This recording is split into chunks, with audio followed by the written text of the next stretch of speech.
everybody, welcome to another Age of Grogu, and I've got with me Elijah, Jason, and Max, and today, guys, is our 100th episode of live streaming. Oh my god! Oh, hell yeah!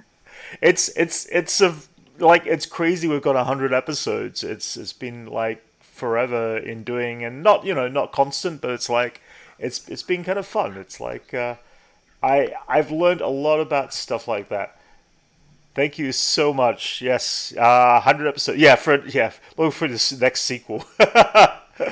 Yeah, guys. 100 episodes. Max, you came in a little bit later. We brought you in a few weeks later after we kind of started and stuff. And I don't know. I mean, we've been going relatively strong ever since. It's been like, ups and downs, things that, fun stuff. Sometimes it's boring. Sometimes we have stuff to say. Sometimes it's just like, cool shit. Yeah, guys. Yay. Accomplishment. We did it. Double zeros. Yeah. Zeros. Yeah. It's an accomplishment on our end. It's not like we've, it's just been fun to do. I think it's just more a matter of like keeping it up, consistent. Yeah. I mean, we're all good friends. We have fun chatting with each other about all this geeky kind of stuff, and there's always stuff. There's always little moments of like, okay, so that was fun, and that a couple more years, we might have our own TV show. You never know. It's like a book club. It is kind of. Yeah, and you know what? Everybody out there in chat, watching and viewing us, it's just been. It's so fun to meet people not just from around the country but around the world who have interacted with us over the last couple of years too. It's a huge namesake to all those people who have been out there who have helped support and just have fun listening to what we have to say. Sometimes it's just nice. Sometimes we're just bullshit talking, and sometimes it's like some cool serious shit. Sometimes, all right, okay, most of the time. 90% of the time. 90% of the time, and then sometimes we 10% of the time we're talking about. Yeah. Totally. Yeah.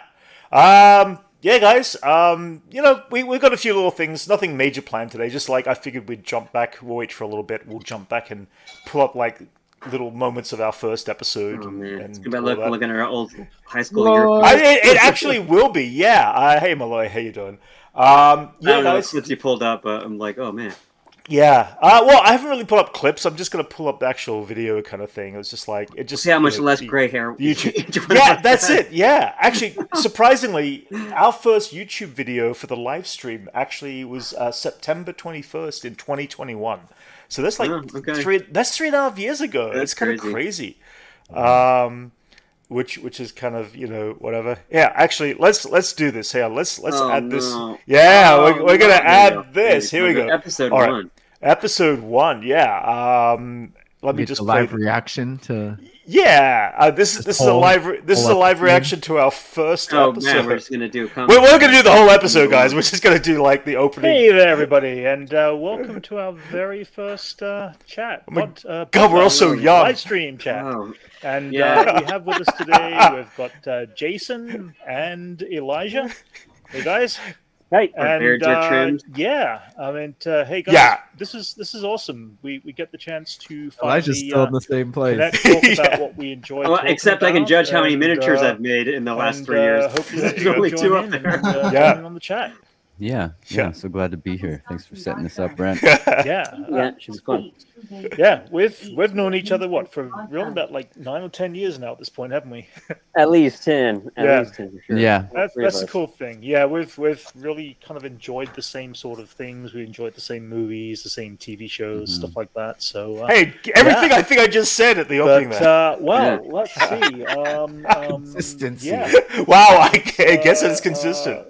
This is also in your old apartment, Brent. At Jason's old apartment. Jason's old place. Kind of stuff do we want to talk about? Hey, it's Anyway, let's different chair. When they were talking about having Shia LaBeouf. Oh, remember? Is that what we're talking about?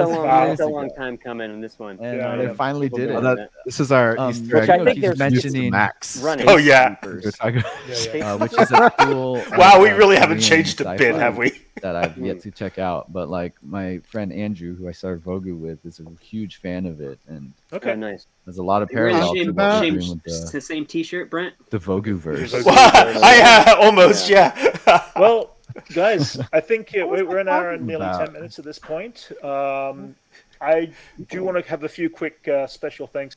Alrighty. So is that? Hang on. Let's jump over to Max's. Oops, I think I just First jumped out of the whole appearance. thing.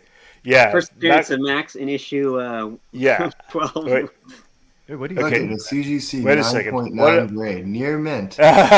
What did I? Okay, hang on a second. I need to. Yeah, I let's guess I not need to get pull a up- glimpse of your Google search history. Yeah, don't do that. Actually, okay, all right. So let me see. Where is? Oh, yeah. Of course, I completely lost the page now, which is like, give me a second. Hang on.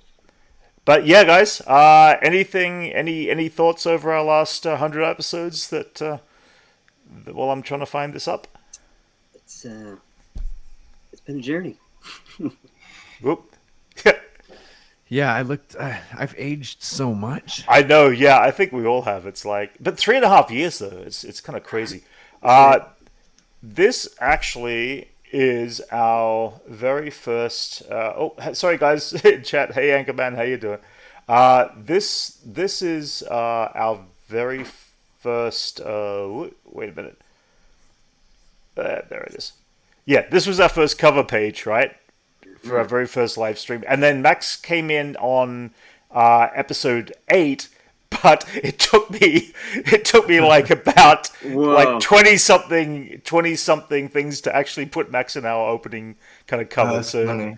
Which is kind of like, yeah, but yeah, let me Just jump doing up. a thin guy with a beard. They just thought Max and I were the same person. Yeah, that's it. Oh yes, yeah, There's that's it. 2 of them now? That's it.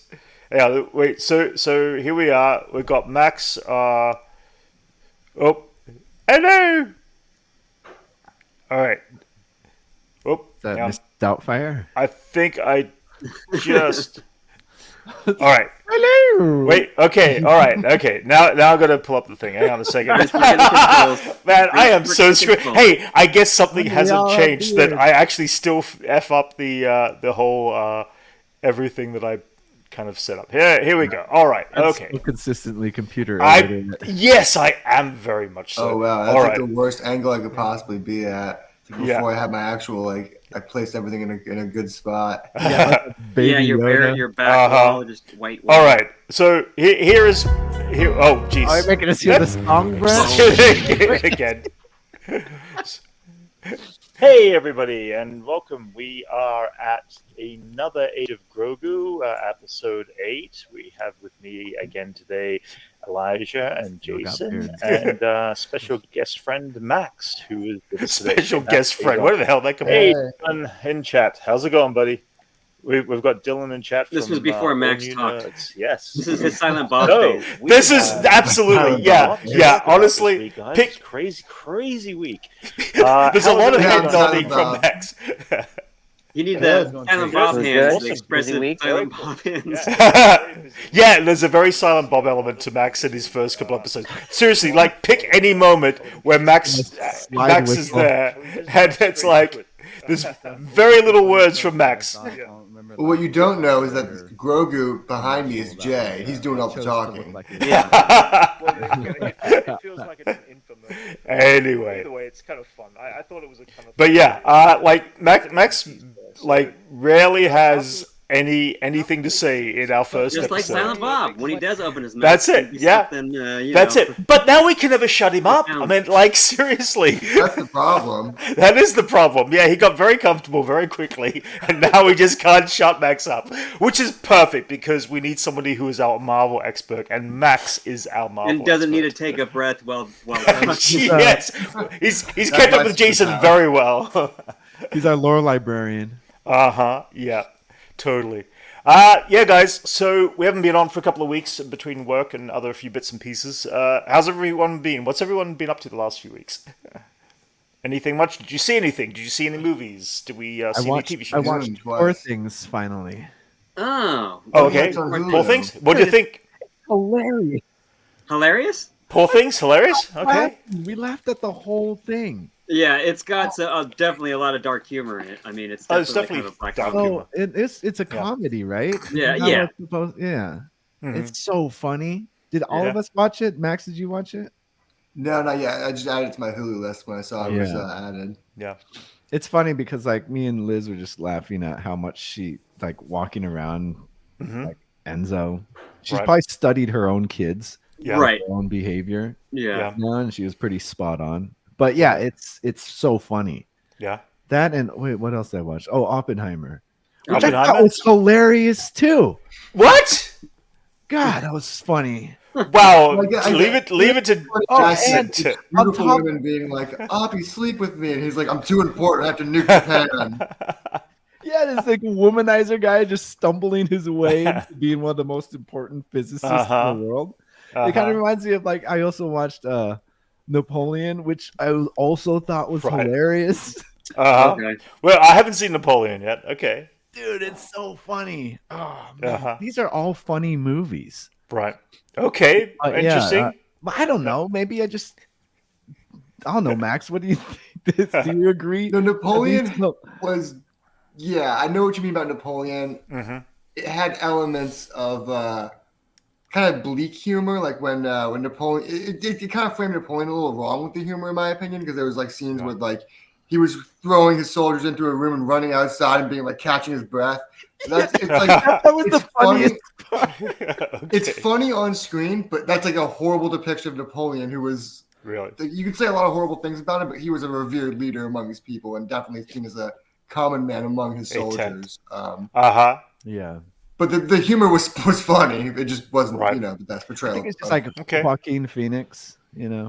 just Okay. like him. Just Did it have gladiator vibes at all in the sense of the way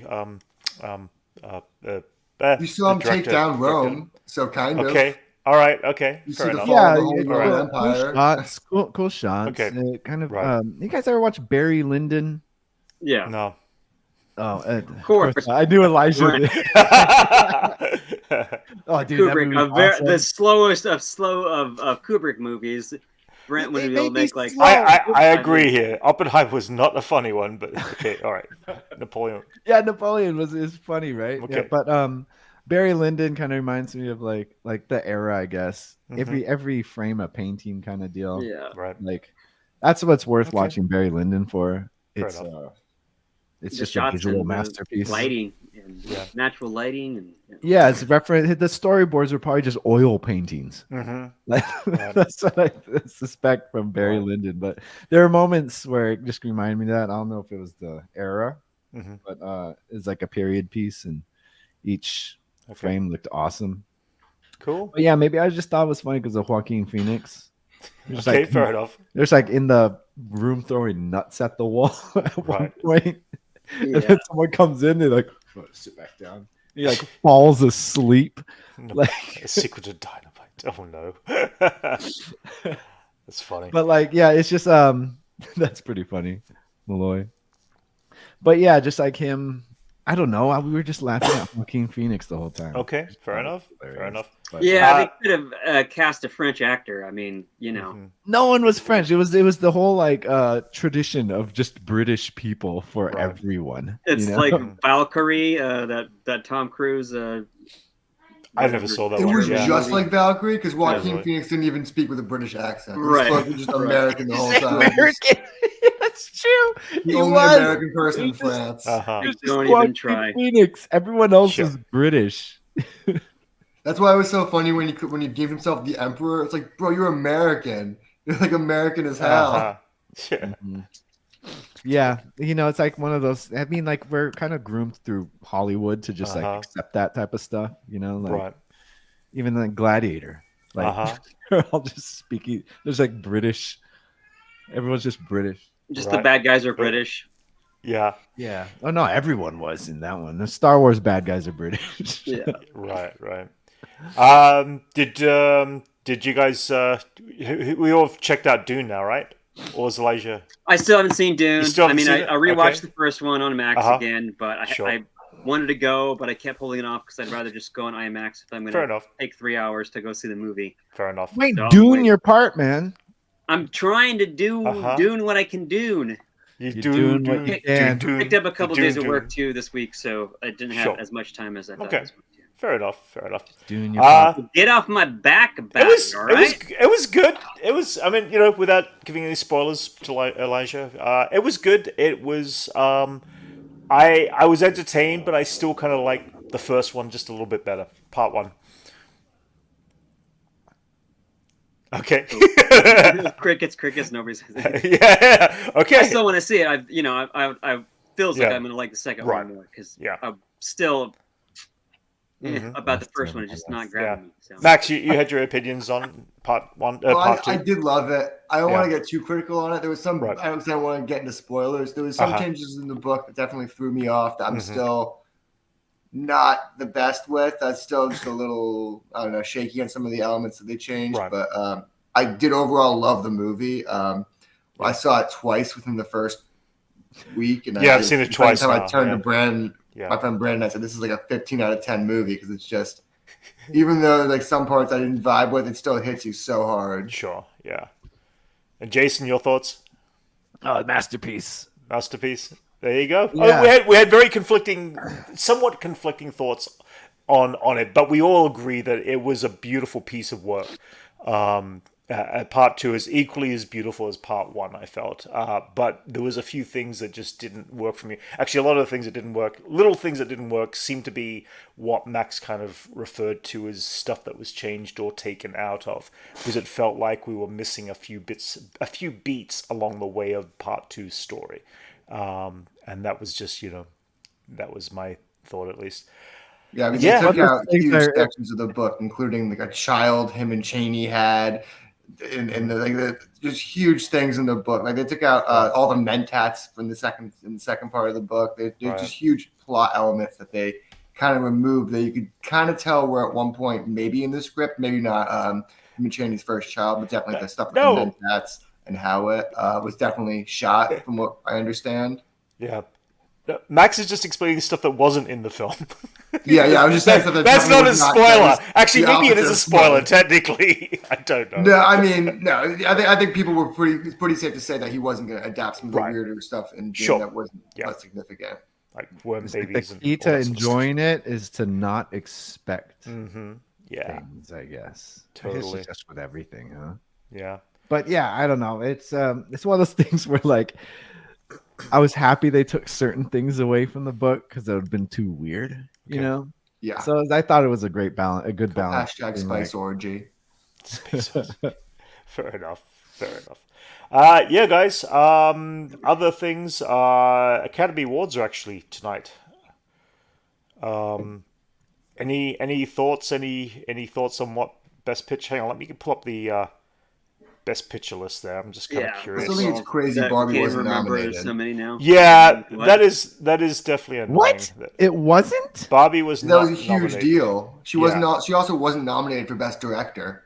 Yeah. Which is insane because that was one of the best directed movies in the last 20 years. Yeah, no, it was a bit disappointing. Sorry, I'm just trying to see if there's a way I can. That's as close as I'm going to get here. Let's see. So supporting role, animated. Okay, let's talk about animated film. This animated short film. Barbie was nominated for costume design. That's a good thing. But I think Poor Things. They had a few other might nominations, but they didn't get any of the Yeah. major ones. Besides, I think Margot Robbie is nominated for Best Actress, maybe. Was she? Oh no, I think America Ferrera is nominated for Best Supporting Actress. Best Supporting Actress, yeah. It got some Best Writing noms in there. Writing, music. Academy Award for music. I'm kind of hoping they give it to John Williams just out of respect. But I don't know. I really love Ludwig Göransson's score. So the best that I've all the films I've seen. Oppenheimer's score is beautiful. I like Poor Things too. It's very different, and it would be interesting if that. It's definitely not easy listening to. That was one of the things about the film. No, but it's not though. It is high. It's really high pitched strings. And it really was quite. It worked beautifully for the film. Don't get me wrong about that. But for easy listening to. Oppenheimer had some beautiful pieces of orchestral score in there. But yeah, that Ludwig has got some range though. He really has, yeah. Oh my! From video games to movies to TV shows, this dude, I think he's just one of the Community best out there right now. He did Community. Like from Community to God of War. That's even crazier. Just thinking about just like. Well, no, God of War was Bear McCreary. Oh no, you're right. That was Bear McCreary. Yeah. I think I confused for a second. Yeah, but no. I mean, I think it's going to go to Ludwig, but it would be really nice to see John Williams get it for one last time. For it's one of the, but this says a lot about like the Oscars. It's just because like, oh, what's John Williams? You got to give it to him. Like that could, that's going to kind of be a tester to really say to people. He has. Well, I think he's won multiple times before, right? John Williams. Yeah. Oh yeah, absolutely. Yeah, I think that kind of like someone's won multiple times. We're like, okay, let's. Yeah, have to be John Williams. Yeah, I think he ruined it for himself by coming out of retirement. I think he announced his retirement this year. He could have won the Oscar and then done a huge comeback, but instead he's like, no, I'm going to keep working. Yeah. This is the leading role though. Bradley Cooper, Colin Domingo. Bradley Cooper really wants it. I mean, he's been everywhere saying I haven't seen Maestro with his dad. I mean, he's campaigning it since the beginning, since when that movie came out. Oh, this will be my Oscar win. Yeah. See, I've seen Maestro through just Instagram ads. Yeah. Yes. Yeah. I feel like I've seen it already. The whole movie. All that ads that I've seen. Yeah. He put on a fake nose. He went through a lot, guys. American Fiction, though, I really like American Fiction. There's some controversy with that movie right now. Another writer, a big name writer, is saying that movie was plagiarized from a script he wrote. Mm-hmm. Oh, really? That works so well. It's super ironic. I know. It's so funny. Oh, that's funny. I didn't know that. That's funny. I'm going to guess that Cillian Murphy's going to get best actor though, because he really was phenomenal in the film. Yeah, I loved his work in it. Either him or Paul Giamatti, because Paul Giamatti was amazing. I haven't seen The Holdovers. Or maybe it was The Holdovers in American Fiction that was accused of plagiarism. Maybe I'm getting the two mixed up. I know it was one of those two movies. Yeah. For Best Actress, Emma Stone, I think will probably get it. She was really good. I think Lily Gladstone could get it for Killers of the Flower Moon. She's a brand new actress. It's the first thing she's ever been in. So that's why I think that she'd get it. I mean, that would be like a first-time actress winning an Academy Award. That would be... Yeah. I mean, the nomination is amazing. So I haven't seen the film, but she's also... Isn't she the first Native American actress to get nominated? Nominated, I believe. I heard on NPR the other day. Or something like that. In that case, it would be deserving for her to win. I just haven't seen the film, and it comes a long way from Brando not accepting his award. I was just thinking about that. And getting booed off stage by John Wayne and Clint Eastwood. Yeah, no, that's funny. Animated feature. I would like to see. I think Nemona's going to win. I think it's going to be a shock that Spider-Verse loses. I think Nemona's going to win. I personally would like Spider-Verse. I don't know why. I've seen a lot of heat about it. I've seen a lot of people interesting talking about Nemona. I've been praising that movie for a while. I gotta watch it yet. And again, I haven't seen it, but I also haven't seen The Boy and the Heron. That also got a lot of Golden Globes. It wouldn't surprise me if that was the winner. But that's Hayao Miyazaki coming back out of retirement as well. Right? Yeah. So this is going to be an up in the air thing. I think. I mean, as Spider-Verse won the first one, I think it was well deserving for the first film, and I enjoyed the second one as much as, but. At the end of the day, there's different styles out there that we're seeing in animation, and those other films do present different styles that we haven't seen before or are unique. So that's an up in the air one. I'll be curious to see what happens. What makes you say Nemona might win, Max? I've just seen a lot of heat about it online. I've seen a lot of I feel like you could always tell when the Variety articles are all talking about one specific movie. Getting everyone ready for that to be in the zeitgeist. Oh, you guys should watch it. It's good. Brent, you'd really like it. I feel like it's right up your alley. Yeah. Yeah, no, I've got to check them out. I just are they playing on anything yet, or they're still in Namona's on theatrical Netflix. Namona's on Netflix. Okay, all right. It had a limited release. Cinematography. It's going to be crossed between. Ooh, you know what? That's a tough one too. But That's a hard cinematography. one. All those are Yeah, good. Like every yeah, single one of those. That's yeah, like a toss up.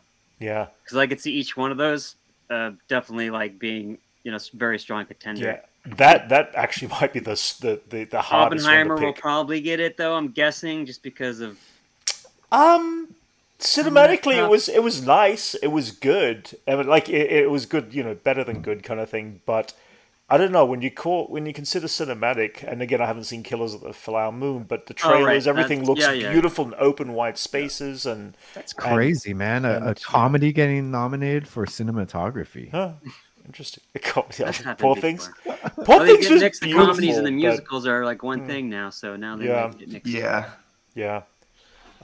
Director, I'm gonna say Nolan at this point. Or Scorsese. I think he's gonna get major points after making a cohesive movie after The Irishman. Just like a comeback. I actually never saw Tenet, Anchorman. I missed it when it re-aired about a few weeks ago. It was playing on the big screen for the first time. That was the reason I missed it, because it wasn't playing during COVID, and I completely forgot it was playing on the big screen again. Brent, no, don't. You're gonna hate that one. I know. That's what I heard afterwards. People said it was not a good film. No, just because it's confusing. Right. Oh, wow. Thank you. Editing, film, musical song. I don't always usually care about the musical song, but what do we have? Barbie, I'm Ken. I think I'm Just Ken is going to win. I think so too. One of the most downloaded songs of the year. I think it has to be that meme moment where Ryan Gosling doesn't even want to accept the award. Yeah. Apparently he is going to sing, though, in the Academy Awards. Yeah, I wouldn't be surprised. I mean, see that. Yeah. Which did it on the Mickey Mouse Club. You can do it. Yeah, exactly. Good point. Best Picture. Here we go. We've got a lot of them. American Fiction. I've not seen. Anatomy of a Fall. Barbie. Barbie was put in there for best. It was picture. Best Picture. Yeah. Okay. The Holdovers, Killers of the Flower Moon, Maestro, Oppenheimer, Past Lives, Poor Things. I want Barbie to win. A Zone of Interest. Me too. I kind of win Best Picture. Yeah. I hope it wins Best Picture. I mean, I'm not going to watch the Oscars. But... Right. No, I'm not going to watch either. Or do I care? Tabs.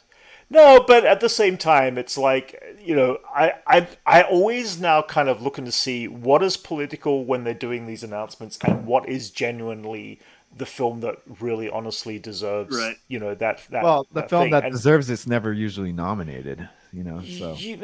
Sometimes. Teenage Mutant Ninja Turtles wasn't even nominated for Best Picture. I know. Yeah. I'm not watching. Yeah, UHF didn't get a nomination. That was terrible. Yeah. Okay, this is in our genre. Nor did it production design. Yeah. Production designs. Production design for me, it's a cross between Barbie and Poor Things. I think they both were incredibly in the fantasy realm of design. Both of those were outstanding. I think every other movie had such a realism kind of look to it that the design was great, and the Oppenheimer offices and scientific labs, like scientific labs and offices, right? Didn't look more spectacular than any other Nolan movie. But Barbie, on the other hand, that plastic world actually looked like something you haven't seen before, but also something super familiar. Yeah, they ran out of pink paint from across the world. That specific color of pink paint. That's an achievement within itself. They literally booked around the planet looking for this paint to paint what they had to do. We actually painted at one of the scene shops that I worked at. They actually repainted a pickup shot stuff. I don't think it was ever used in the end, but we ourselves were trying to find pink paint, and it was difficult to get as well. The correct color pink. The correct color pink. Yeah, it's kind of like this, like a magenta pinkish kind of fluorescent kind of thing. But it was tough to come by, and that was several months after the film had already shot the feature stuff. They should rename it Barbie Pink. Visual effects. Millennial Pink. Millennial Pink. Yeah, something like that. Visual effects, guys. The Creator, Godzilla -1, Guardians of the Galaxy Volume 3, Mission Impossible, and Napoleon. if I had a favorite, I would say because of the size of the team, I would want to go with Godzilla -1 because it was such a small team of people that did actually do the visual effects and make it both look that pretty and the good. creator had a The lot creator, smaller budgets compared to the rest of sure, the films on yeah, this list. yeah, Which I think says a lot about what they were able to pull off right. with their constraints You're right. compared to Yeah, everyone else. And they don't have Marvel money, Mission Impossible money. yeah, you're right. Ridley Scott basically gets a blank check to do whatever he wants, even though his movies don't Sure. necessarily make money. Yeah. I think it has to be between creator and Godzilla. Yeah, I would like to see it between those two at least. These are the underdogs. Yeah. I wouldn't even say those are the underdogs. I think they showed that they did the best work with. I'm saying like with less resources, like crew size wise. Yeah. Know? Oh yeah. Totally. Yeah. There was that. Yeah. So I mean, that's tonight. We'll find out. We'll probably talk about that next week as such. Let's talk about someone who was lost this week to us. Max, you're more of a fan of. Dragon Ball Z. Yeah, Akira Toriyama. Toriyama. That's it. Yeah, he was a mangaka from Japan. Most people know him from creating Dragon Ball Z, Dragon Ball Super. They're coming Dragon Ball Daimo. There's some of his art, Dragon Ball art. There's the squad. All some of the great characters he created. Vegeta in the pink shirt. Yeah, nice. Yeah, that's why I said that one. And that's a great tribute from Jorge Jimenez, which I really like. Oh, there it goes. All right. Okay. Sorry, I couldn't get the art up. His Goku. Yeah. He was probably the most influential mangaka in the last 30 years, probably, maybe longer, 40 years. Huge contribution to the shonen series, like shonen genre, Okay. Yeah. I've always thought he kind of took a lot of Western influence and put it into shonen stuff. A lot of his stuff always felt very influenced me by Jim Starlin and Marvel Comics specifically. Yeah. And while ideas were borrowed, everything he always did felt super original. And he literally worked until his death. He's another series. I don't know how far into production. Dragon Ball Daimo is still in production. Wow. He pretty much influenced every popular anime today. Yeah. Fun fact, he came up with he developed Goku's blonde hair for Super Saiyan to save time and for the inkers when they're doing their manga. Oh, really? Yeah. Filling in Goku's hair took so much time, so he's like, if I make it blonde, we don't have to do all that work. So saving it, shading around it, like call it a day. Yeah, that's cool. But yeah, dude. Yeah, huge influence in my life, dude. I grew up watching Dragon Ball Z. That's it. It's interesting. We're obviously slightly different generational about what was influenced us, and it never influenced me as much. But everybody's heard of Dragon Ball and Dragon Ball Z and everything, including myself. So it's like when you consider the amount of work and the amount of of influence that these creators do have. And then you lose them, at a relatively young age. He wasn't, he wasn't a spring chicken, but he was in his 60s. So yeah, I guess it's always every once in a while. It's so essential. It's just one of those one of the the foundations of anime fans. Always a lot of us started with Dragon Ball Z. Yeah, it was one of the first popular ones out here. Yeah, and then I had to watch it on the. Public broadcast back in the day when I was in high school because it wasn't airing anywhere else. So I had to wait once a week to catch every episode. And if you're familiar with how the episodes are, so many cliffhangers. And so I'd have to wait a whole week to find out next time on Dragon Ball Z. And then, one time when we were watching the Vegeta saga, right? And then Goku was about to arrive, and then it stopped, and then the next week it started over again with Raditz arriving to Earth, and I was like, "What the hell, man?" I'm waiting a week. I'm waiting every week to watch fucking episode. Yeah, and he started over again. Oh man, it was so heartbreaking. But then I still watched them all up until, but until Toonami got them on Cartoon Network, we were able to watch them every day. I remember Toonami. Watch them all. Yeah. But yeah, it's such a essential series to everything. Yeah. Yeah. Let's move on from that. And what else we got? Back to Dune again briefly. The director says he's not going to rush Dune 3. In the dangers of Hollywood is people get excited about these things and they expect a release Say his date name, away. Brent. Huh? Dennis Vinquilli. I can't pronounce his name. Villeneuve. Denis. Yeah. Villeneuve. Villeneuve. Yeah. Okay. But that's why I said the director. Shut up. Oh, great. Being pointed out by Jason yet again. It's French. It's Villeneuve. Yeah, It's not real French. It's French Canadian. That's what I said. It's French Canadian. Yeah. But he has an accent though, so he's like, yeah. Anyway, he has a Quebec accent. Everyone thinks he's some pretentious French dude. This dude's Canadian. Yeah, man. He eats Timbits every morning. Either way, I think he's an awesome director. I think he's an awesome director. Anyway, so basically it's about quality, not quantity. And I believe the article continued on to say that he is prepared to wait for 3 or 4 years before the release of part 3, just so he could actually have time to recuperate move off there. Let him cook. Hey there, Jacob. How's it going? We're doing well. We're just refocusing. Refocusing on our notes. Hang on a second. On the director of Dune. Well, what's his name, Brent? Hoser. Denis Velas. See, I can say it once and get it perfect, and then I'll say it again a minute later. And you gotta write it out phonetically so that you can look at it and just say it phonetically. No, but that's it. To recall. That's it. Yeah. Jumping through this. You know, is that coming up on your screen? There it is. It's for some reason my links are not coming up properly when I'm pulling up the video for some reason. Coyote, jeez, come on, stop teasing us. It's still not officially dead.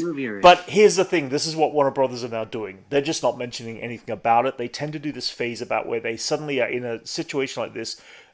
They don't officially cancel it. They don't officially say anything about it, but they've already probably deleted it at this point in time. I've heard it's deleted. Will Forte shared on Instagram a long post-mortem of the movie, thanking all the cast and crew, saying that no one will ever see it. And he implied that Warner Brothers deleted the movie because no one made an offer that they liked. God, Zaslav is the worst thing to happen to entertainment. He Pretty really much, is, yeah. Especially to Warner Brothers. Yeah, I'm not loving his reign. Warner Brothers is like, Yeah.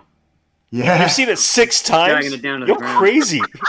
Nice. That's all good. Oh my god, like a week of your life right there. I know, yeah. It's I like mean, kudos to you. I think that's by this point, like after the first one, I've watched it 6 times, like when it came out, because it was accessible to be able to watch like 6 times. Yeah. Twice was enough for me. Twice was enough for me. I saw part 1 twice and part 2 twice. I will see, and then I saw part 1 again on TV. And I gotta see it again. I'm the opposite. I gotta see it again. Fair enough. I do agree with what he meant about some people saying it's not the most coherent movie. Sure. I was saying to Brent, I think the movie would have benefited from some sort of narration at times in certain scenes, not throughout the whole movie, but in some scenes, just because the book is so dense and constantly tells you what's going on. And Denis Villeneuve is very much into showing instead of telling. Right. And that's good if you know what's going on, but if you don't know what's going on, I think some people have been getting a little lost in the sandworm sauce. People expect their hands to be held the whole time. Come on. Oh yeah, we're excited. Man. Oh wait, yeah, we're all excited. 10 days away. We got 10 days. That's coming up. Yeah. Mm-hmm. So, wait, is it that soon? Yeah, it's the night before we see Ghostbusters. Oh my god! Oh, that's this coming. Oh my god, this next week. Yeah, holy crap! It's 10 days away. It's coming up. All right, we'll have to do a reaction. I wonder if they're dropping. They're probably dropping just episode 1. I'm guessing. They're doing I think they're doing 2 parts. And 1. Yeah. All right. Should be like an hour. And the first episode is called "To Me, My X-Men." Okay. All right. So I'm sure that someone like Screen Crush will do a recap of the entire series, because I need to recap because I've only seen maybe season 1. I think some of them have already done recaps. I think. I'll have to check. Yeah, Ryan Airy totally would, huh? Yeah, totally. Other things I saw, they've actually promoted a series based on the Spiderwick Chronicles. I saw the movie a few years ago, and I actually really enjoyed it. Spiderwick Chronicles. Slater? Christian Slater's in the film. Yeah, it's a book. Yeah, a book, a series based on a book. But there was a film made, and I thought it was kind of cool. It was a fun premise. I'm looking forward to revisiting that story. Just thought I'd throw it out there, kind of thing. Godzilla pieces of news. Director Takashi Yamazaki wants to make a film that would be almost like an answer or response to the film Oppenheimer. I think that'd be really cool. I would like to see him do the other side of that story. He kind of did it with Godzilla -1. I'm not going to say he didn't necessarily do that with Godzilla -1, but Okay, fair enough. Godzilla itself is a response to that. Actually, is it? It would. When was Godzilla created? Historically, Godzilla is, but the movie also, took very much back to form from the Hiroshima. Back to form to right to what it's like the origins of Godzilla. Yeah, it's just like Japan dealing with nuclear holocaust. Nuclear damage. Yeah, the only country to ever experience that. That's crazy. Yeah, it is. It would be cool. There's an anime. What's it called? Of like the Hiroshima bombing. It shows like, they animated what happened during the bombing. All the people vaporized and stuff like that. And I forgot what that's called. But it was made a long time ago. But there's like clips circling online that you could watch. But it's pretty intense. Yeah. Jacob, yes. We most of us saw Madam Web. We did a couple of responses a few weeks ago. I think they're all about the same. We didn't love it. Yeah, we didn't love it. On top of it, it was kind of, interesting because continually Dakota Johnson keeps on bringing up Madam Web flopping and why it flopped. I heard Sony's very mad. I didn't do it. It's not my fault. But the thing is, she has every right to be like this with this. She, they were lied to. This is self-preservation. It's not just self-preservation, but it's like just the fact that they were lied to. I don't even know. It's not my fault. Yeah. But she says here, like in these big movies, decisions are made by committees, and art doesn't do well. And she's right. And when the big companies are making these huge decisions, unless the people making the decision have some sort of art background of understanding and knowledge of what's being made, then they're just businessmen. And so you end up by ending up with stuff that gets. I don't think that was just the problem. I know everyone's blaming the suits and executives, but no. Think about this. It's not the suits and executives' jobs to know who Madam Web is. It's also on the writers and but they're the ones who hire the writers and the directors, and they're the ones. I know, but if they hear a pitch and it sounds good, any writer in Hollywood can bullshit saying how much they love Marvel Comics right now. But when you dress up, the OG Madam Web as a different Madam Web, you're not exactly doing yourself any favors. I think it's not just the executives. I think it goes down a whole line of people. Yeah, but who is going to sit through the end credits to actually watch an end credit scene in this film? I mean, I don't think anybody. Oh, good, it's over. I can it was over. Yeah, exactly. I'll watch the end credit scene online. All right, it was. If you asked me to make the worst end credit scene for that movie, I would have brought in Spider-Man's sister, Teresa Parker, SHIELD agent, who was a real Marvel character, and just thrown her into the mix. Just because the movie couldn't be any more crowded and worse. Right. The director of Tron Ares has dropped their first image of the new Tron film, Tron 3. Again, I've never been the biggest fan of the Tron films, but visually, there's some cool stuff that existed from the first film in the base of where computer animation came from to what we're getting now, and I think it's visually going to be creative. I just want to see light bikes. It's cool. A little too far off from the last. I mean. It's a little too, a couple years too late, I think, but I'm sure it's still, if it's good, it's good. Yeah. That last one was okay, but if this one's better. You know, Jason? I like the world. Yeah, I mean, like going back and looking at the graphics and like the VFX for Tron Legacy holds up. Sure. Dang. Yeah, It's I only really watched good. it 6 months ago for the first time on television. I'd never seen it before. Yeah, and it I'm all worked. for the aesthetics. Mm-hmm. You know, they had a. Yeah. I mean, I was expecting more from Tron Legacy, but yeah, you know, no Tron guy in that movie. you get Daft Punk on the soundtrack. Holy I was in. Maybe they'll get Apex I got Twin, the soundtrack. Apex Twin to do this soundtrack. Yeah. He'd just be some weird guy with an actual face in the DJ booth. Oh yeah. Oh dude, that'd be so cool. You see his face pop He's up just all somewhere. Really so weird, smiley face in like a. Yeah. That would be cool because like Apex Twin is like it's gaining popularity among like Gen Zs. Yeah, he's coming around. So like kids. Yeah, so I think that would be a good call for them to do. Yeah, that would fit. James Gunn wants the Spider-Verse producers Phil Lord and Chris Miller, Miller. That makes sense. To work on a DCU project. I would love that. I think that'd be amazing. Get these guys more work. Yeah. Seriously. Yeah.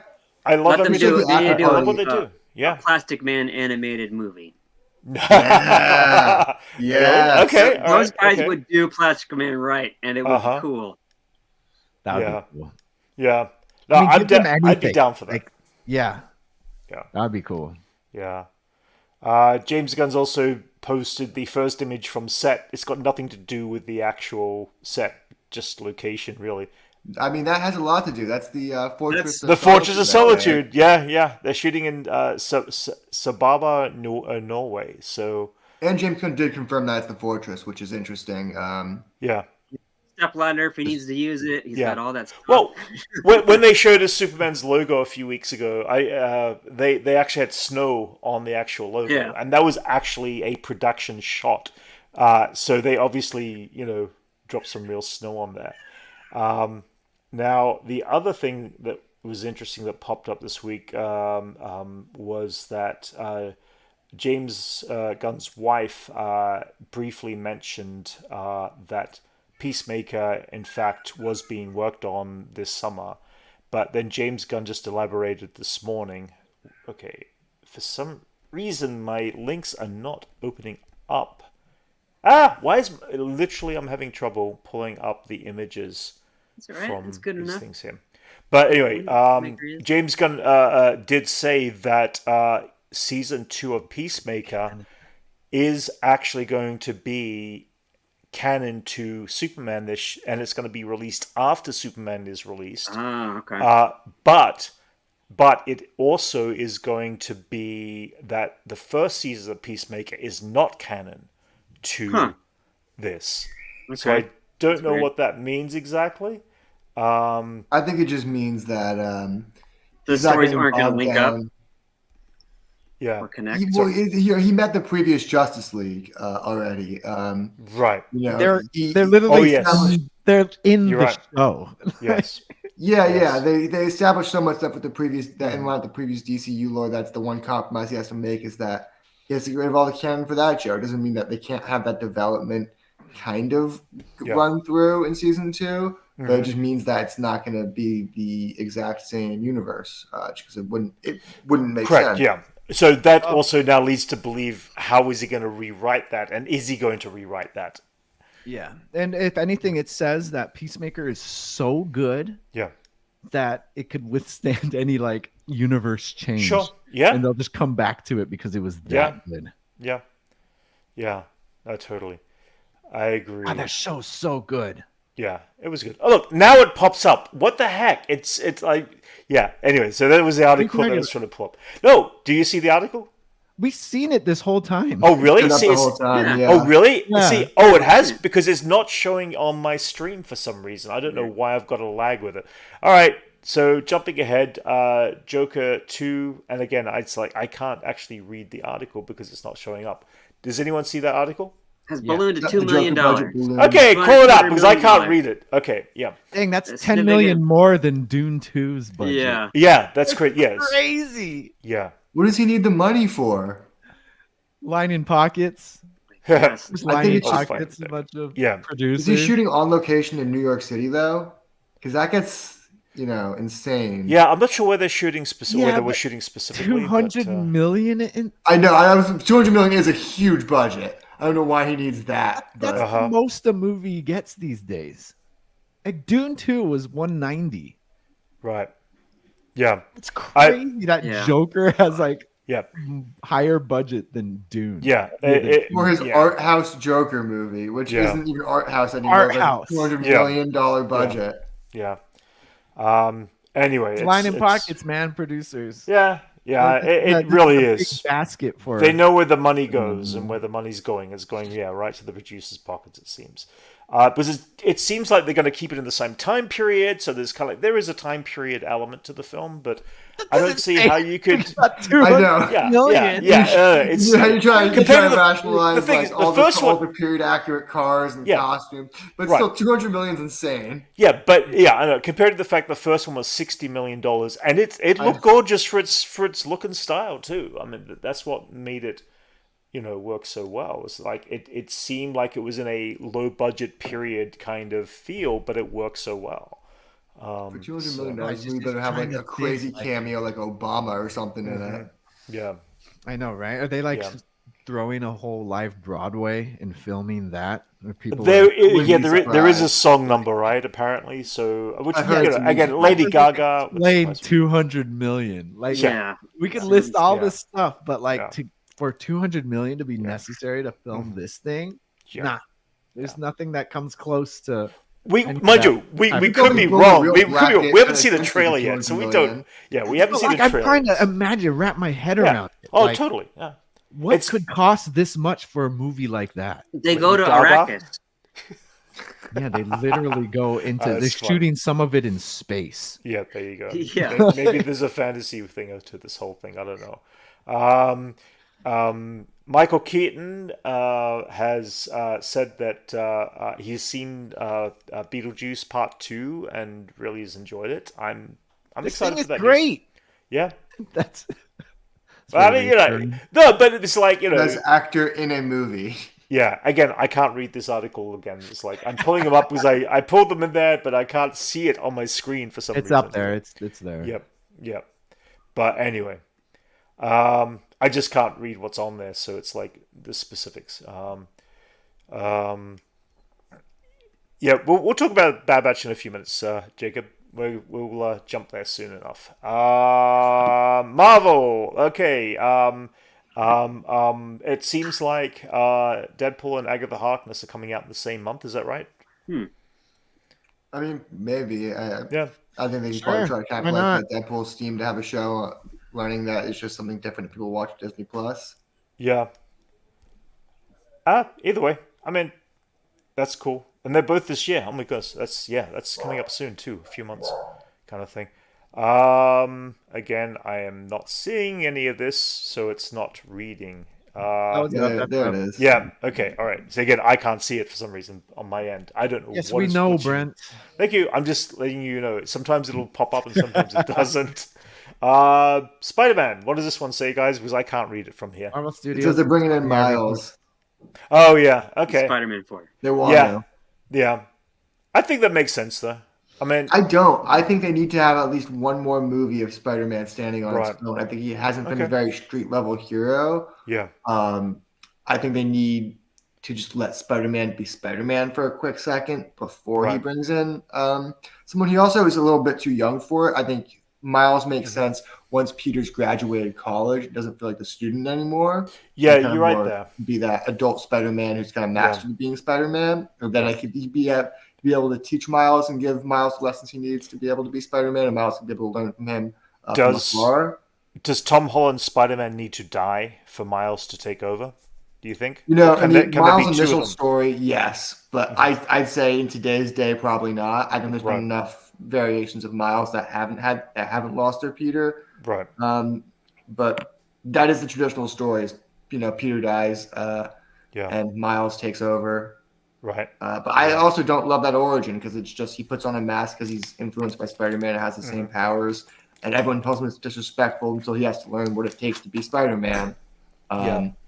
I think they could do it better. I think you could have better by teacher-mentor relationship. Yeah. Do we think that? I mean, obviously, Marvel have still got a. Well, I assume Disney, Marvel, the MCU has a certain amount of say, but Sony still own the rights there of the Peter Parker thing. I always gathered the Peter Parker story was going to be done by Sony by itself, without the MCU.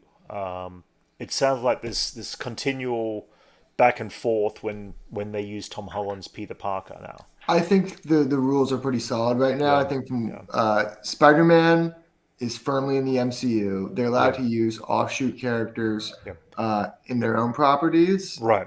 But Spider-Man and by association Miles Morales, who is also considered Spider-Man, are co-owned by Marvel Studios, and those movies have to go through Marvel Studios to be produced.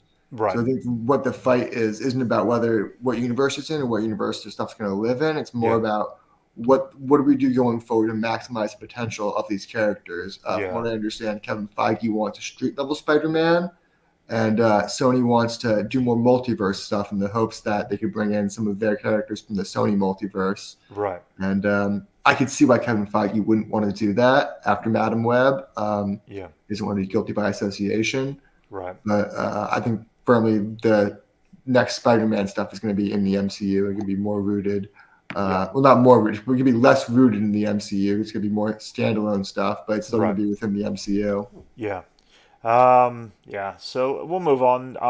Next week, we mentioned Ghostbusters is coming out. A few more images popped in of Ghostbusters Frozen Empire, which, of course, I cannot see on this end, but I can see them. I'm pulling them up. Oh, no one pulled up, all right. I can see this one now. Again, I think up a YouTube link so you could watch live stream because it shows up. Good point. Yeah, I guess. Yeah, that's so funny. I just don't know if it's recording it from my end, but either way, whatever. Hang on. Most of us are seeing it. Well, Jason, you're not seeing it, are you? You're not going to get the chance to see it with us next week, I guess. No, I'm on too. So Elijah, Max, and myself. I used my movie pass. Yeah. June 2. Fair enough. Providing that work doesn't come along and get in the way and distraction, next Friday, we're going to be checking out. Well, Thursday. Thursday. Thursday we're going to be checking it out. We did that day early. Just beat a little that rush. So I'm excited to see how that all plays out. But I'm excited for that film. We'll definitely talk about it next weekend for sure. That'll be like our major thing we'll be talking about. I am certain. Jumping to Ahsoka briefly. Ahsoka has been getting awards and stuff like that for excellent in fantasy sci-fi television. This goes specifically to the costume designer Shora Trippick, who passed away earlier last year, unfortunately.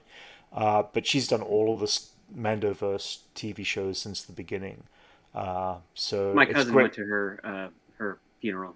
Oh, really? Okay. She got next time she's wearing it, but she got a T-shirt that was made for her and everything. So. Oh, really? That her brother made. So. Yeah. But, I mean, such a talented woman. And I know someone who worked with her directly on set, and he just said that, she's just a really, really, really fantastic person to work with. She's tough, apparently, but she really has such a great vision on stuff, and we can see that flow through from the work and such. Ahsoka... Disney I don't know how Resort. Andor fits into this mix. That's interesting. So Disney going to be starting on a Star Tours adventure, which is going to have both Ahsoka and Andor worlds to jump to. So we're going to see these things. I don't know if anyone out there who hasn't been to Disney World or Disneyland. Star Tours has basically Star Tours, and Star Tours every couple of years they will add a brand new set of adventure sites that go into it. Well, I wouldn't say every couple of years. They've updated it like 3 times. Basically. But it's like they had the original Star Tours with was it the Clone Wars initially? Yeah, maybe, and then they jumped to the sequel films, and they did a refresh of that, and now they're changing it with the new Star Wars stuff. Right, but with those rides, you don't get the same ride when you go on again. Usually, I think it's like something like 50-something rides, 50-something adventures. So if you go back on the ride, really? If you're never going to get the same. Usually, it's three little like 8-minute flight or 7-minute flight time adventures. So when you go on it, you end up with one adventure where it might be Tatooine, Endor, and then Coruscant. But then you go on it the next time, and it could be Hoth, Naboo, and something else. You actually get different adventure locks that are locked in. That's like currently, right? Yeah, that's been currently, yeah. So I haven't been on it since the 80s, so I don't. I only know the one. Yeah, so they have. Literally, there's about 50 different recordings, and each recording has 3 different locations connected to it. So this is part of that new set of recordings. They're going to do one because I know they did one related to Book of Boba Fett. They didn't do one for. Sorry, my mistake. They did the Mandalorian. They didn't do the Book of Boba Fett, but there's no space travel in Book of Boba Fett, so I think that's the reason why. But we're going to see Ahsoka coming up too, which would be kind of interesting. I think they could have replaced Andor with Boba Fett. I think, as good of a show as Andor was, I think most people would be way more hyped to see Tamora Morrison pop up as Boba Fett than Cassian. Well, the thing is, but you're in a spaceship and you're flying through different planet systems, so you're not really experiencing a ground-based adventure when you're in the ship. You're experiencing. Maybe you'll see that Slave One is such an iconic ship. Oh maybe you'll see the Death Star being built or something. Yeah, they do have a Death Star run in one of the original ones. Yeah, so I watched the original one from like '87. Sure, I think, is when it was made. And that's still there. That still exists apparently. Yeah, I found it on YouTube and I watched it. It was so nostalgic. I was like, oh man, I remember this. Yeah, it's like one of the key memories of my childhood. Yeah, it's like they end up walk through the queue and the line, and they end up in the battle. Like, Star Tours, what are you doing here? Yes, yeah. Now that was a fun one. I went on that ride years ago when it first came out. But that was the only ride itself. That was the only one. Yeah. Yeah. So it'd just be that loop, but it was like it's so cool because you get like ILM to like build stuff. It was like that was pretty cool. Last time I went, I think it was like 2018. They have inside there a camera that points at one of the people in the audience there who's sitting in the pod as they're going on the Star Tours, and they identify that person as the rebel spy. And I got picked one time as the rebel spy, and I'm like laughing my ass off at how funny it was. It was great. It was cool. Brent I was the rebel spy in Star Tours, and everyone thought he was just a moisture farmer. There you go, exactly. Yeah. Just a few more Star Wars stuff. This past week, Hot Toys announced a new set of toys for both Shin and Balon. Max, dude, they got your girl. Yeah. Oh yeah, I saw that. Yeah. They've done some really phenomenal work on this. I think it's the hair is a little weird. Hair's always weird when they have to do solid hair. The plastic hardness of it that makes it weird. But it's also, if they made it a soft texture, it would look even weirder. Yeah. Well, actually, not really. They actually did a artisan one of Anakin Skywalker from Revenge of the Sith, and the hair looks phenomenal, and it's real hair. I think it's the beards that look bad with real hair with felt like soft hair. Yeah, right. But either way, I'm kind of like hyped to see what these are. Actually, just jumping onto this for a second, I found this today. One of my favorite Rebel ships. I found the Micro Galaxy Squadron. Wrong one. the B-wing fighter, which is actually. I love the B-wings. I love the B-wing fighter. It's one of my favorite. Rebel ships. It makes no sense how it flies, but it's amazing.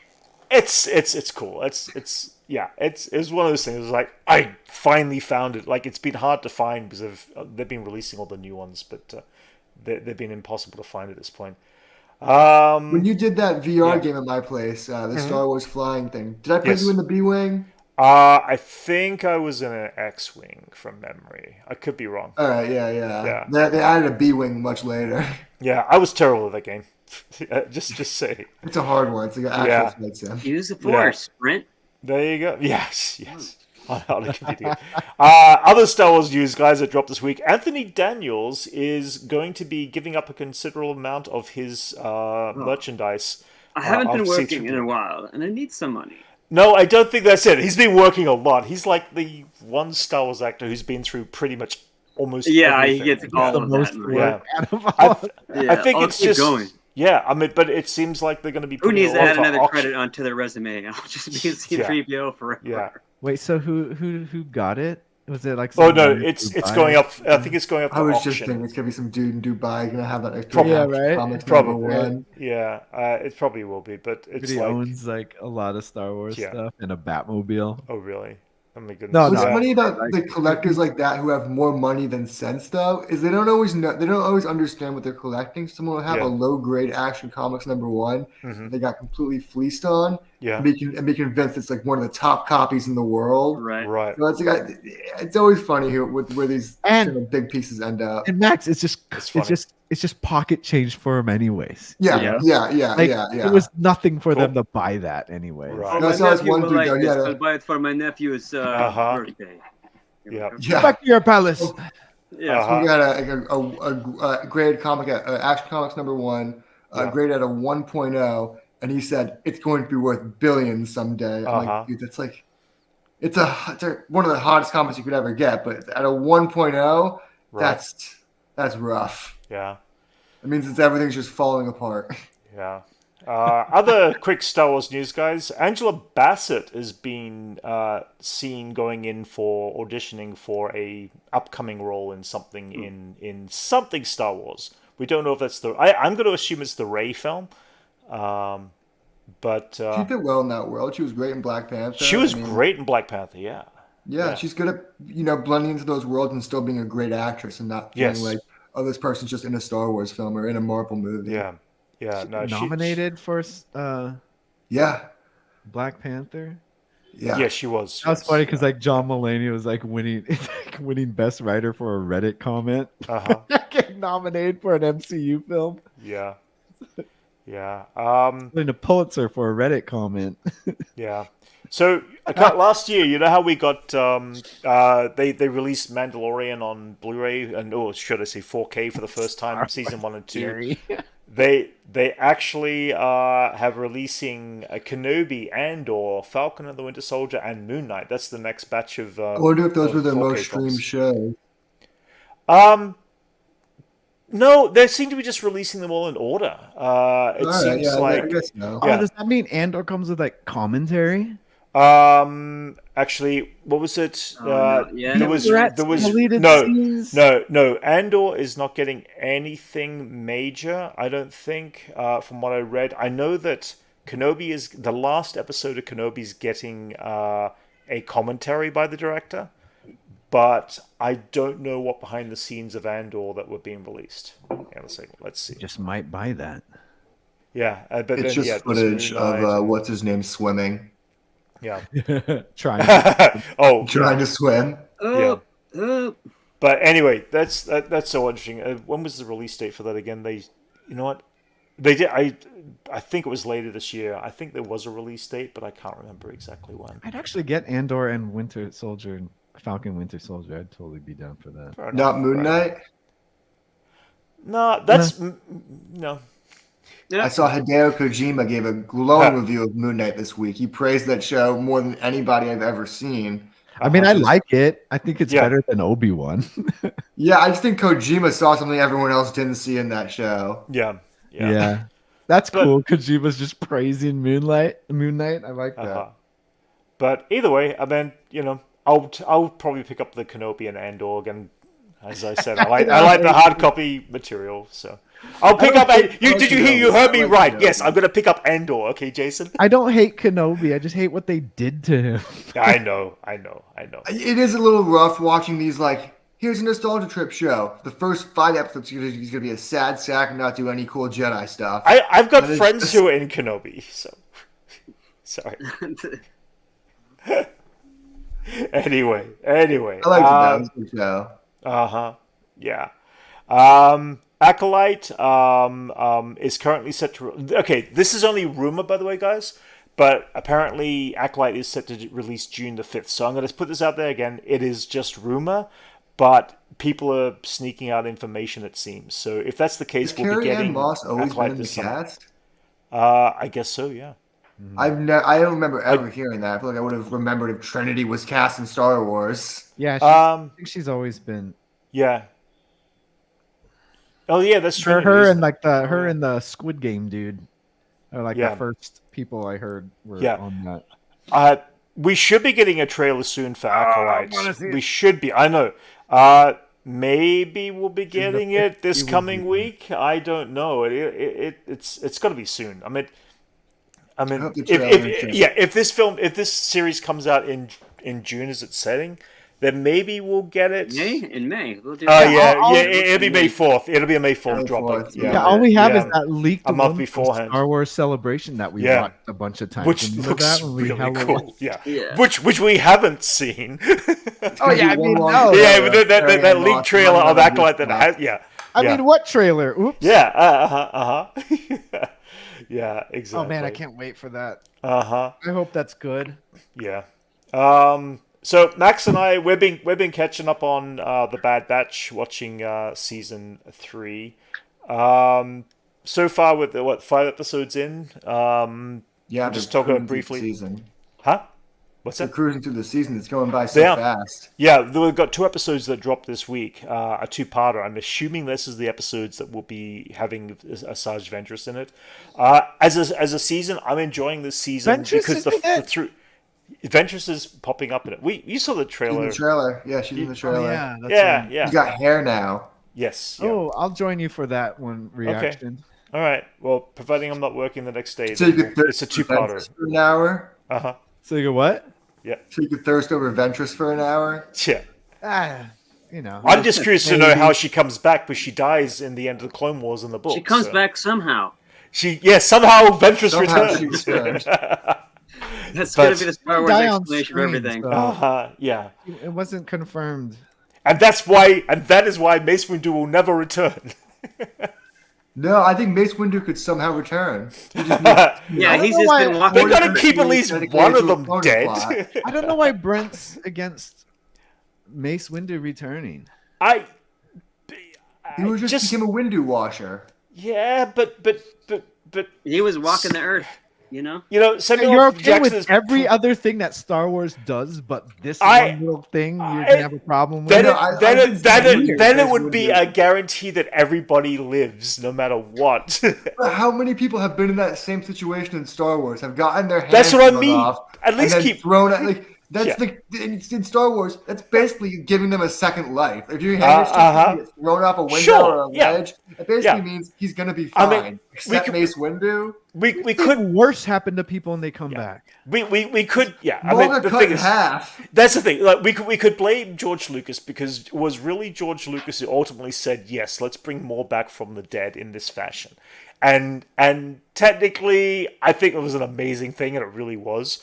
But it left such passage of windows open for everybody who dies to get that second chance of surviving and coming back. And it does, in some cases, it takes away from the meaning of the death of a character. We never really got to know Mace Windu all that well outside of his, kind of his non-canon stuff is way more interesting than his canon lore. I think that's all the more reason why he should be explored a little bit more. I mean, sure. Some of those force powers and he had in those books are they're even hard to explain, but they're so cool the way he had such a connection to the universe around him. And I don't want to relate him to Paul from Dune, but he almost had prescience with the Force. Fair enough. He went head to head with Palpatine, dude.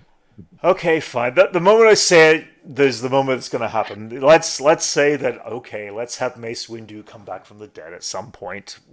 Tomorrow, Samuel L. Jackson. Samuel L. Jackson returns as Mace Windu. He's down for it. He's been saying. By the way, I have. No, he really has. I mean, I for Samuel L. Jackson's sake, I hope they do revive him in some form or fashion. But again, He's what? He's coming up on 70 now, isn't he? He's getting up there in age. Yeah, I think if they did do it, it would be an atypical story. Yeah. It just means a lot of de-aging once again, and actually, I guess they got all the de-aging stuff from. Be the same age. Yeah, but well, that's the thing. It's like, they could have him the same age, but it would really make no sense if every single Jedi survived. Post the events of the original trilogy. Yeah. I mean, I think I said this a few weeks ago. I would like to see an entire series of Mace Windu did survive, but for him to survive, he had to live in the underworlds of Coruscant all these years. That's a story. I mean, yeah, but we'll see. Yeah, I would imagine you'd want to get off of Coruscant, but yeah. It's kind of like a vigilante, just fighting crime. Mace Batman Windu. Yeah. Hey, thanks, Kobe. Kobe! But anyway, one other thing I want to also note from the Bad Batch, just briefly, is that it was always credited as Kevin Kiner as being the orchestra and the score master of the series. He's done this all the way back from the Clone Wars, but for the first time, they've actually also put in his son and his kids, basically, Sean and Deanna Kiner. Which there've been an equal amount of the score work throughout, so it's kind of cool to see his kids be brought up to front and center of the composers of Star Wars era related stuff, because they have been a very connective tissue in all the animated stuff, as well as Ahsoka. They worked on all that stuff and all that, so which I thought was kind of cool. And the music again has been exemplary in this series this season too. So. But as for Bad Batch in general, I'm enjoying what they're doing with season 3. This is the last season. It's enjoying. A huge step up. It's a step up, and it is a continuous story at this point in time, which is a thrill. That's why it's a step up. There's no room for filler. It's just every week the story gets further and further and actually progresses. Yeah, and even if there is a filler, the filler is continuing the motion of that story. It's not so isolated as being a one-off story. Well, they bounce between plot and character. They're handling it actually very well this season. Usually, the filler episodes would be like slightly about the character, but it would more just be a moral compass guide of the character rather than something like last week where you had Crosshair and actually have a big moment of character growth and development. And you had the people around get to actually acknowledge that, and it hits a lot harder when the previous 2 seasons we've been waiting for that. Yeah. Do we think we'll see Vader? I don't know. I mean, we don't know how the clone. This story is going to end with the clones. This is going to be the ending of the clone story. Again, with the exception of a handful of Rex will survive and 1 or 2 others. That's about it. So the question is, does Palpatine bring out the big guns like Vader to take care of the clones? Now, I would like to say yes. I think that makes it even more tragic for the clones if Vader wipes out a great deal of them, because Anakin served by the clones throughout, his entire career. So to have Vader be the one taking down the rest of the clones would be absolutely fucking tragic. I think if they were going to do that, they would have done that at the end of the Clone Wars in that episode, in that last episode of Season Mandalore. I think they would have hinted at that more. I mean, you see Anakin walking through the field of dead clones, and he's definitely mournful of the all the helmets around him. Yeah, but he definitely seemed more damaged by the loss of Ahsoka being his Padawan and the clones around him, which kind of told me that maybe I don't think he went back and wiped out all the clones. But who knows? It could be wrong. Maybe. I mean, he's still going to be under orders from Palpatine. So at that point in time, the clones will just become a continual threat. And we know Rex is doing something on the other side of camera that's been going on since season 2. And he's been developing something. I would love to see that show. Yeah, me too. That would be Rex espionage stuff. That would be an awesome adventure. Oh, totally. No, see the other side of the story for sure. But I who knows if we'll ever get that. But at the same time, maybe we'll see this continual collaboration going up to the end of the season.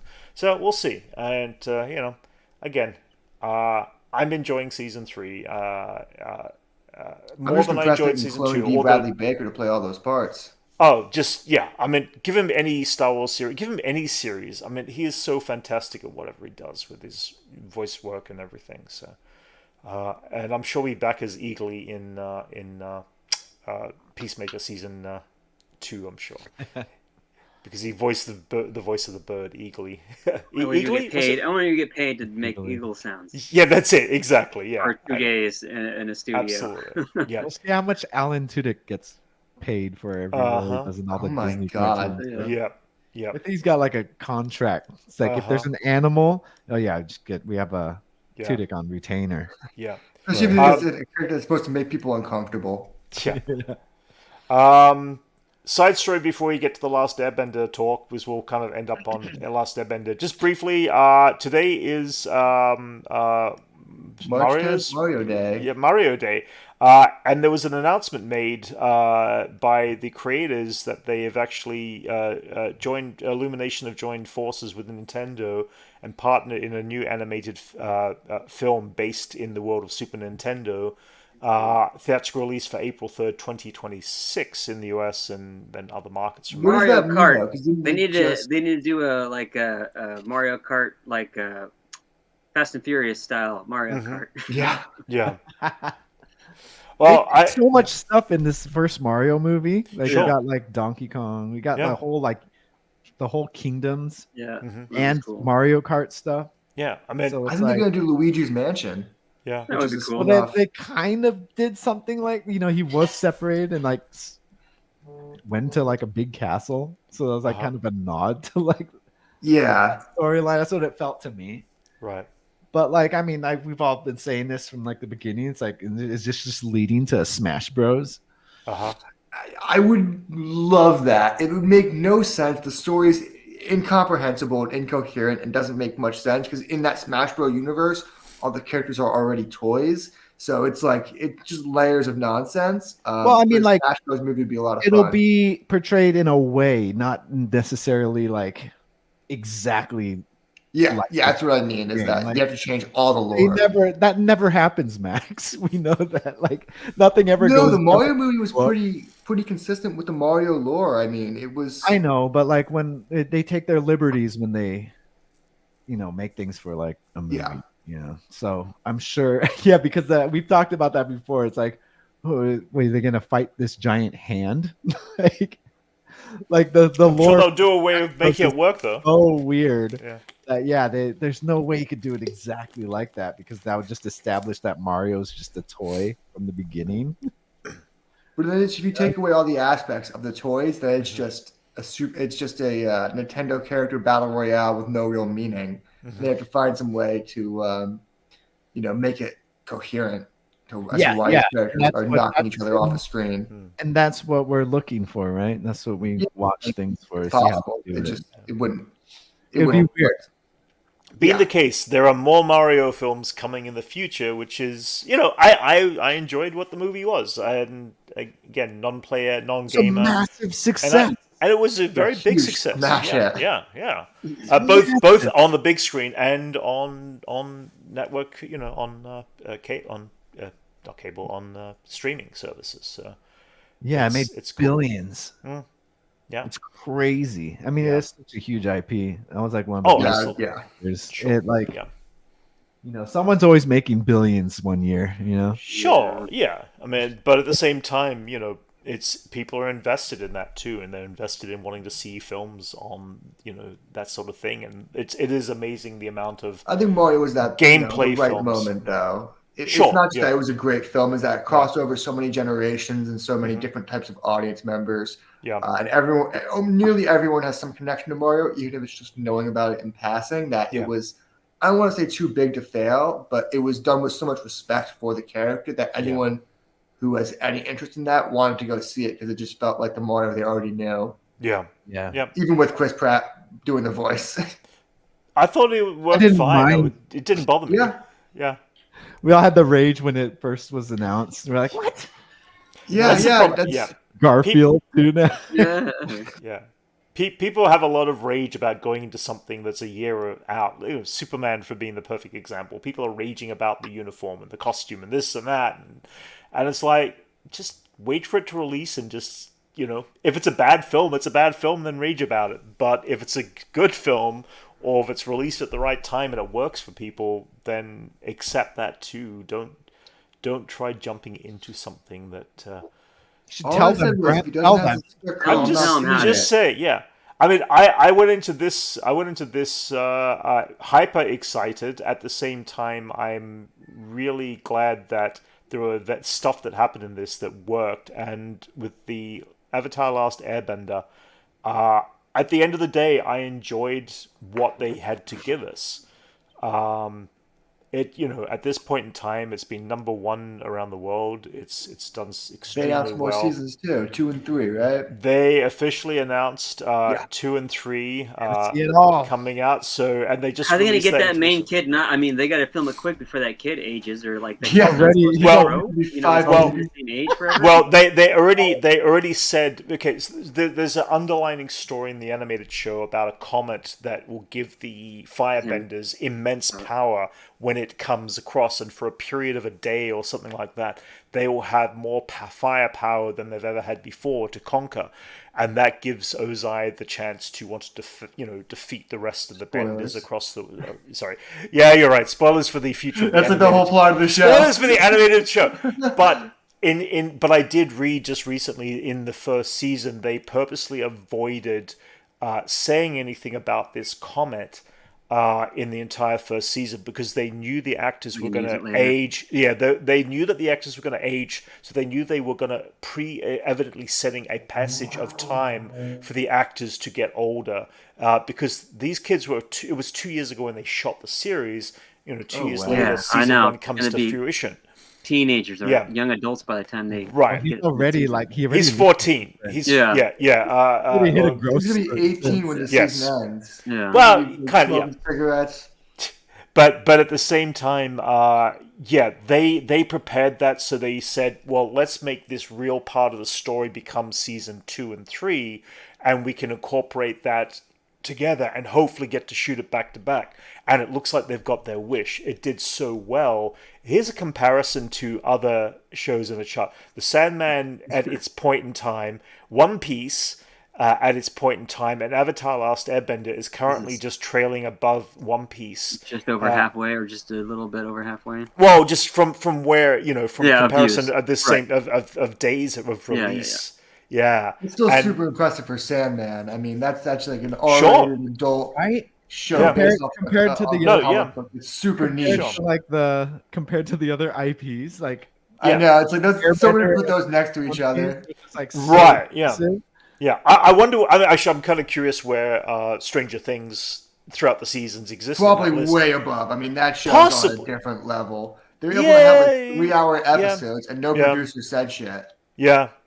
Yeah, because within the first 4 days, it seems like each of those leaps in the first 4 or 5 days makes some amazing bounds. But the first 30 days, we can see where it levels off. But yeah, either way, I found that kind of fascinating. And so yeah, it's doing very well. There was a really great piece last week. They obviously shot it just before they released the announcement of seasons 2 and 3. Daniel Day Kim was in communication with Netflix, and he did a video conference with all the kids and the other cast members, and he goes on and he says, so listen, there's I don't know, I don't want to show it here because it's like it's a separate thing, but he says to all the kids, he said, so listen, I got word from Netflix, and it's about season 2, and I just want you to prepare yourselves, kind of thing. They're not going to go ahead with season 2. And the look on all the kids' faces are just like, what the, they were like shocked and almost sad. It's like that you saw Daniel Day Kim pull out underneath the string of all these kids of the moment of like absolute, prepared to go into joy to sudden shock and almost crushed sadness, and he said that's because they've gave me another thing. They're doing 2 and 3 back to back, and all the kids were just like hyper, like. So you look at it. I enjoy the show. There are things that are obviously missing from the animated series, and I think Jason, you and I have talked about this because we've done most of the live streams, most of the reaction videos together there. But in comparison to these kids are just actors who are learning how to grow and form. And we can start to even see that from the beginning of the first episode to the last episode, how they're gradually starting to get comfortable with performing in front of the camera. So there's that, but then there's also the element of the animated shows got a longer arc to get to the end of the first season where you get to grow with these characters, and we don't get that as much in the series. And we all went in knowing that we were going to get a shortened down version. Yeah, but given that they've done well with given the time that they were allowed to tell Correct. the story. Yeah, but you know, just because like without that runtime, a lot of it doesn't feel as earned as it did in the cartoon. Yeah. But you know, looking back, the first season of the cartoon does really drag compared to the rest of the series. So, yeah. There's a lot of not filler, but just small That's moments. a good amount of filler. That's it. There's still the narrative. You're right, Max. The narrative is going forward in a forward momentum, but out of each episode of those what you would semi-call filler or side stories or side steps, there is maybe a couple of minutes of character connection development that you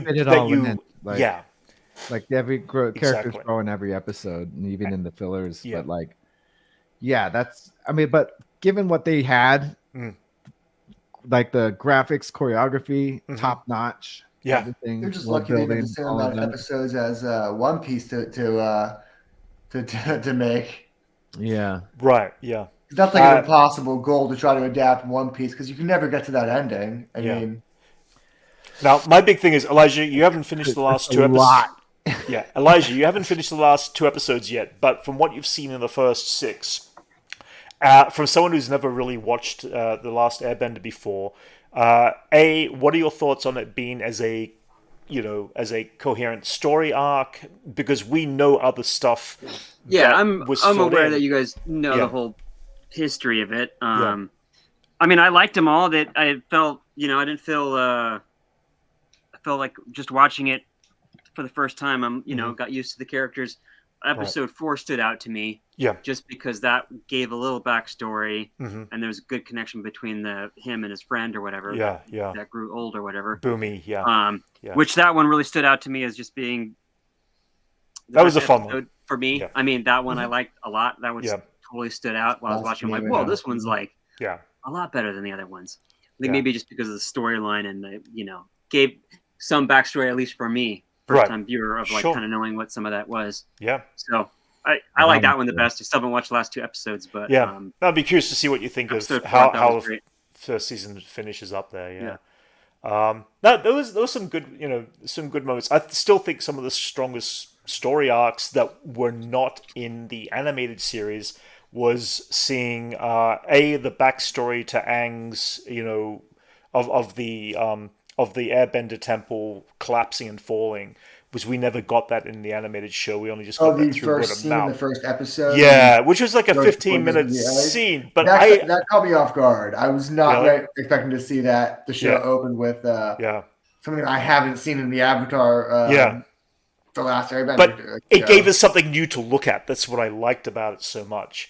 It allowed them to start with a spectacle. Yes, you're right. Yeah, and it did. But it takes a huge sacrifice, because I thought like the mystery surrounding that had a lot to do with like the mystery surrounding that in the animated show, absolutely. Yeah, but so we never got that, but in exchange we got a huge spectacle, which was like. I was kind of like, I'm torn between that, because it was great. It's great set pieces and whatever, but like that mystery that they built around that would just that contributed so much to the story as well. Yeah. So I'm torn with that. Like showing us that much, it's like almost overwhelming. Right. But I guess that's the thing. Again, Elijah, you're our great little crink in the thing, because you're seeing it, and cinematically. It sets a narrative for you better, probably, to see the opening sequence of the air temple being destroyed by the Fire Nation, and and setting up the premise, because we really don't get the show until season 1 of the animated show starts with with Sokka and what's her name? Katara in a boat, in the ocean, practically. They find Aang.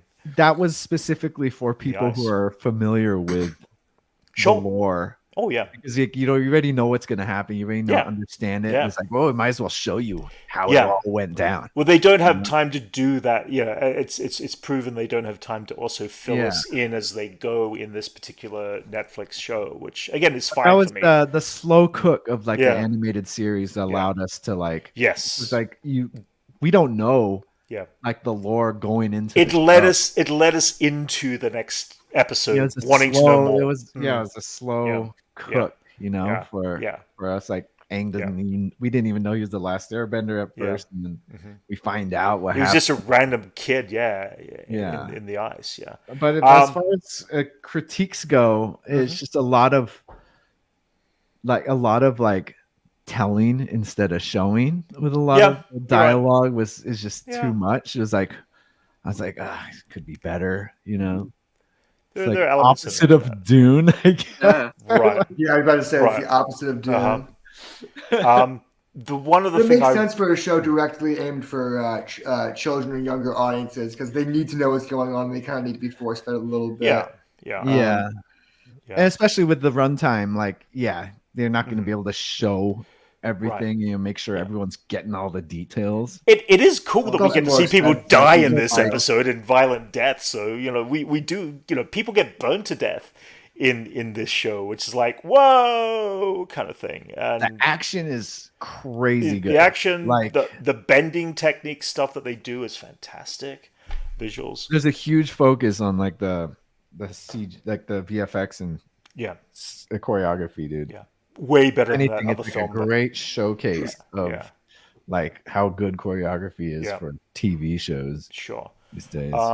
And the other side story I really enjoy immensely right now that wasn't in the animated show was seeing Azula's backstory a little bit. We're seeing how she's a bit more manipulative at a younger age, and how Ozai is kind of setting her up against her own brother for her to come into her own. But she really becomes into her own in the animated show. But she's already she's there. She is already there. Yeah, they introduced her quick because I feel like kind of as a safety, just in case if they don't get to make another season, at least they introduced like a character favorite. Sure. Yeah. Now you want to squeeze them all in. Like, now, it's like you got to show her at least. Yeah. Did you know that there was originally early thoughts to do a season 4 of Avatar: The Last Airbender in the animated series, and it was going to be based around the redemption of Azula? That I didn't know until literally this week I read about it. I was like, oh shit, that would have been kind of cool too. But they did end the Last Airbender at the best place in the animated show. One thing that stays consistent to the animated series is Iroh's still the best character. Iroh is, Zuko is always going to be, at the end of the day, the best developed character in both the animated show. But like, as far as characters, Iroh still like maintains being the best. Yeah, Paul Sun Lee, who plays Carson in Mandalorian as well, and the X-wing pilot, and Kim's Convenience. Is great. Is fantastic casting of that part. They're all really well casted. I've enjoyed everyone so far. So, but yeah. Any other last thoughts, guys, on Last Airbender? I just like that it's like the great showcase for Asian actors. From like throughout the years, just seeing everyone. It's like gathering the Avengers of Asian actors. Yeah. Because you get like original Shredder from the Ninja Turtles is in it. He pops up, as like the. I didn't even pick that up myself. You were the one who told me. I was like, but like every like POC you see in that, like everything from the voice of Pocahontas, to Shredder, has like been showcased in this, and it's kind of cool. That Genghis Khan guy from Bill and Ted in there. Oh, I don't know. I don't know actually. He was like in all the old school 80. He was in everything. Yeah, Easy Store. Little China. A lot of people. Some guy from like. I'm waiting to see who Jason Scott Lee plays. Oh yeah. Like it's just I've never seen this many Asians in one place. A Western. To watch Shogun, it'd blow your mind. You're limited to like just Japanese actors though. No, I'm just kidding. Well, that guy who's in that movie, it's like, you ever need like a yakuza or a samurai? Yeah, you get him. He played Scorpion. He played the guy in Avengers Endgame. Yeah, dude, he's great. He's a great actor, though. Yeah. Anyway, guys, any samurai movie. Yeah. Anyway, guys, I think we'll wrap it up there. Chat, thank you for joining us for our 100th episode. Guys, thank you for 100 episodes. This is... I didn't even think I would ever get this far in, kind of thing. But 3.5 years later, we're still. Well, you know what? I didn't know how long it was gonna. I didn't know if it was gonna be a passing fad. I started this out of the fact that we came out of COVID, or coming out of COVID, and life was kind of needed something different. And so I just want to thank really you guys and everybody who's been out there over the course of the last couple of years who have followed along and tagged along and listened to our antics and. This is great because I get to hang out with friends like at least once a week. Yeah, and not just you guys, each other in person, but we do get to talk. Online, which is kind of virtually and as well as the friends we've made in chat too. So that's true. Yeah. All right, guys. Well, for the next 100 episodes, we will see you hopefully next week, providing there's no work or anything in the way, and we will talk about the events of whatever goes on in the next week. We'll be talking about Ghostbusters Ghostbusters Frozen Empire next Sunday for sure, because 3 of the 4 of us are going to be seeing it, and yeah, guys, thanks for joining us. No, that would be 2 Sundays from now. 2 Sundays.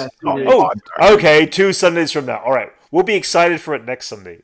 Either way, we'll be getting prepared next Sunday. Hey, I can't even tell the dates these days, guys. Thanks for joining us. Don't forget. Set your clocks